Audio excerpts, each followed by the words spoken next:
एक और बड़ा कांटा, बड़ा रोड़ा यहां पर अड़ा दिया है मायावती बहुजन समाज पार्टी की अध्यक्ष ने। गोधरा देश से छिपा हुआ नहीं है, यह जिक्र भी मायावती ने यहां पर कर दिया है। मायावती अगर नरेंद्र मोदी का विरोध करती हैं, प्रधानमंत्री नहीं बनने की बात कहती हैं, तो ये नरेंद्र मोदी के लिए बहुत बड़ा झटका। सुनिए क्या कुछ कहा मायावती ने। जो आप थर्ड मोर्चे की या और मोर्चे की बात कर रहे हैं, ये बहुत कमजोर मोर्चे हैं। ये आज बनाते हैं मोर्चा, 3-4 दिन के बाद उसमें से कुछ खिसक जाते हैं। तो ऐसे मोर्चे से कोई देश का भला होने वाला नहीं है। एक सवाल है, गुजरात में 80 साल की एक महिला को स्टिप किया गया और पूरे प्रॉपर्टी विवाद में अपना गुजरात जहां पर मोदी सुशासन की बात करते हैं, वहां इस तरह घटना। देखो, नरेंद्र मोदी जो कुछ कहता है तो उसमें सच्चाई बहुत कम होती है, उसमें झूठ ज़्यादा होता है, फरेब ज़्यादा होता है और लोग जनता को गुमराह किया जाता है। तो इसलिए जो भारतीय जनता पार्टी के बारे में हमारा शुरू से ये कहना रहा है कि बीजेपी कहती कुछ है और करती कुछ है। मायावती मोदी का रास्ता रोकेंगी?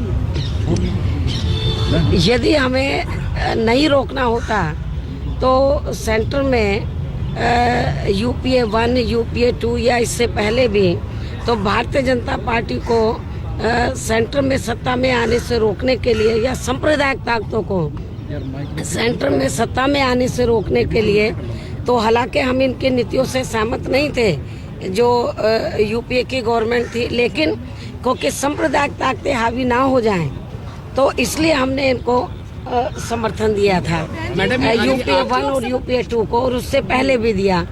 तो इसलिए जहाँ तक मोदी का सवाल है, मोदी मतलब सांप्रदायिक ताकतों को बढ़ावा देने वाली बात है। भारतीय जनता पार्टी उसका प्रतीक है, ये सांप्रदायिक ताकतों को बढ़ावा देने का ये प्रतीक है। तो भारतीय जनता पार्टी को हम पूरी ताकत लगाएंगे पूरे देश के अंदर कि इनको सत्ता में आने से रोका जाए और नरेंद्र मोदी को पीएम बनने से रोका जाए। क्योंकि श्री नरेंद्र मोदी के बारे में आप लोगों को मालूम है कि वो अपने गुजरात स्टेट में गोधरा कांड किसी से छिपा नहीं है। तो बड़े पैमाने पर वहाँ पर बेकसूर लोगों का कत्लेआम हुआ और पूरे देश के अंदर तो नरेंद्र मोदी के नाम से जो माइनॉरिटीज़ के लोग हैं और उसमें भी जो मुस्लिम समाज के लोग हैं जिनकी बहुत बड़ी तादाद है, वो बहुत घबराए हुए हैं। उनको मालूम है कि यदि ये आदमी सत्ता में बैठ गया तो पूरे देश के अंदर ये मुस्लिम समाज के लोग सुरक्षित नहीं रह सकते।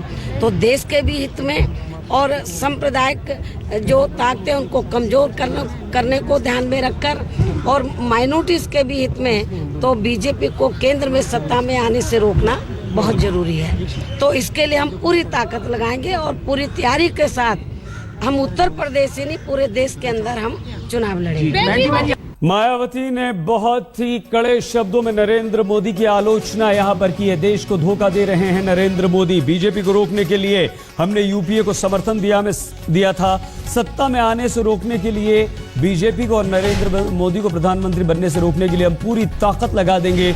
गुजरात में बेकसूरों की हत्या हुई है, मुसलमानों में नरेंद्र मोदी का डर है, हम सांप्रदायिक ताकतों के खिलाफ हैं। नरेंद्र मोदी के विरोध में पूरी शक्ति के साथ खड़ी हुई दिखाई दे रही हैं